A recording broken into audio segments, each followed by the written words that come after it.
تو آئیے سنتے ہیں جنات کی چاہت، خلوص اور عشق و محبت کی ایک سچی کہانی۔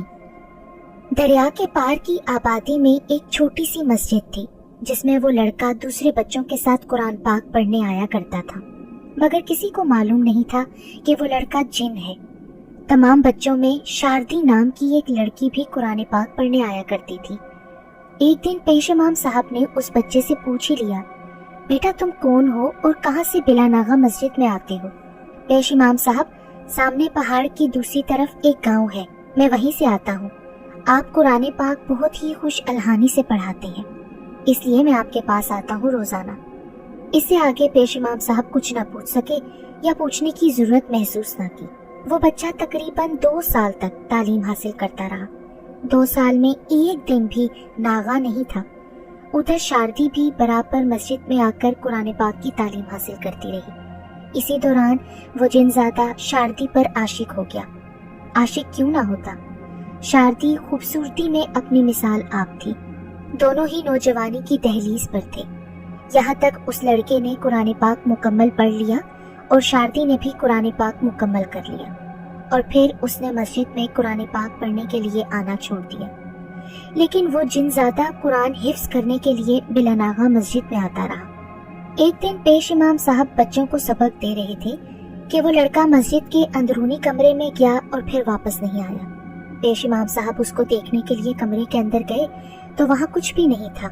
اس طرح کئی بار ہوا تو پیش امام صاحب کو کچھ شک ہونے لگا۔ شک والی بات تھی کہ اندر جاتا لیکن باہر کدھر سے جاتا ہے، جبکہ باہر نکلنے کا ایک ہی دروازہ تھا۔ اسی طرح وہ لڑکا دوپہر کے وقت آیا اور سیدھا کمرے کے اندر داخل ہو گیا۔ پہلے کی نسبت اب اس کا جسم بھاری اور چہرہ مختلف لگ رہا تھا۔ پیش امام صاحب اس کے پاس گئے لیکن وہ پہلے ہی غائب ہو چکا تھا۔ پھر وہ شام مغرب کے وقت آیا، وضو کیا اور نماز کی تیاری شروع کر دی۔ پیش امام صاحب اس پر برابر نظر رکھے ہوئے تھے۔ اب نمازی نماز سے فارغ ہوئے تو پیش امام صاحب کی پہلی نظر لڑکے کو تلاش کر رہی تھی، مگر ناکام رہے۔ اٹھ کر باہر گئے مگر لڑکا نظر نہ آیا۔ پیش امام صاحب کا شک اب یقین میں بدل گیا کہ ہو نہ ہو یہ ضرور کوئی اور مخلوق ہے۔ اس کے بعد کسی نے اسے نماز پڑھتے نہیں دیکھا۔ پھر وہ لڑکا پیش امام صاحب کو کوئی 1 ماہ تک نظر نہیں آیا۔ ادھر شاردی اپنے گھر میں جوانی کی منزلیں طے کرتی ہوئی تقریباً عمر کے 70ویں سال کو پہنچ گئی تھی۔ ایک روز شاردی اپنی بکریاں لے کر قریبی پہاڑ پر گئی تو اسے وہاں وہی لڑکا ملا جو مسجد میں قرآن پاک پڑھا کرتا تھا۔ اسے دیکھ کر شاردی گھبرا گئی۔ وہ نوجوان اس کی طرف آ رہا تھا۔ اب وہاں سے شاردی اپنی بکریاں لے کر دوسری طرف چلی گئی۔ وہاں بھی وہ آ گیا۔ شاردی نے پھر اپنی بکریاں گاؤں کی طرف موڑ لی تو یکدم بارش شروع ہو گئی اور تیز آندھی چلنا شروع ہو گئی۔ شاردی کی بکریاں شاردی سے جدا ہو گئیں۔ پھر وہ لڑکا شاردی کے قریب آ کر بولا، شاردی کیوں پریشان ہو؟ شاردی بولی، میری بکریاں تیز آندھی میں معلوم نہیں کدھر چلی گئی ہیں، اوپر سے شام بھی ہونے والی ہے۔ یہ سن کر لڑکا بولا، شاردی میرے ساتھ آؤ، ہم دونوں مل کر تمہاری بکریاں تلاش کرتے ہیں۔ تو شاردی نہ چاہتے ہوئے بھی اس لڑکے کے ساتھ چل پڑی۔ اچانک شاردی کیا دیکھتی ہے کہ وہ ایک خوبصورت جگہ پر ہے اور اس کی بکریاں بھی وہاں موجود ہیں۔ نہ کوئی آندھی ہے نہ کوئی بارش ہے۔ شاردی کہنے لگی، شام ہونے والی ہے، میں بکریاں لے کر گھر جاتی ہوں۔ جب وہ وہاں سے نکلنے لگی تو پھر تیز ہوا چلنے لگی، جس کی وجہ سے اس نے اپنی آنکھوں پر ہاتھ رکھ لیے۔ پھر ہوا تھم گئی اور جب شاردی نے آنکھیں کھولی تو دیکھا کہ وہ اپنے گھر کے دروازے کے قریب تھی۔ شاردی نے گھر میں بکریاں باندھ کر کھانا وغیرہ کھایا اور اپنے کمرے میں چلی گئی تو کمرے میں عجیب دودھیا روشنی پھیلی ہوئی تھی، اس طرح جیسے ٹیوب لائٹ جل رہی ہو۔ یہ دیکھ کر شاردی نے گھبرا کر اپنی ماں کو آواز دی، امی جان، میرے کمرے میں روشنی کہاں سے آ رہی ہے؟ ماں کہنے لگی، روشنی؟ تم کیا کہہ رہی ہو؟ جب اس کی ماں شاردی کے کمرے میں آئی تو وہ روشنی غائب تھی۔ شاردی، تمہیں کیا ہو گیا ہے؟ کدھر ہے روشنی؟ بلکہ یہاں تو چراغ جل رہا ہے جو روزانہ جلتا ہے۔ پھر شاردی کچھ گھبرانے لگی کہ کچھ بات ضرور ہے۔ پھر کافی دن گزر گئے۔ شاردی بکریاں لے کر جاتی اور وہ لڑکا بلا ناغہ شاردی سے ملتا رہا۔ ایک دن شاردی اپنی بکریاں لے کر گھر کی طرف آ رہی تھی کہ بارش زوروں کی ہونے لگی۔ تمام بکریاں بارش سے بھیگ گئیں مگر شاردی کے کپڑے بالکل بھی نہیں بھیگے۔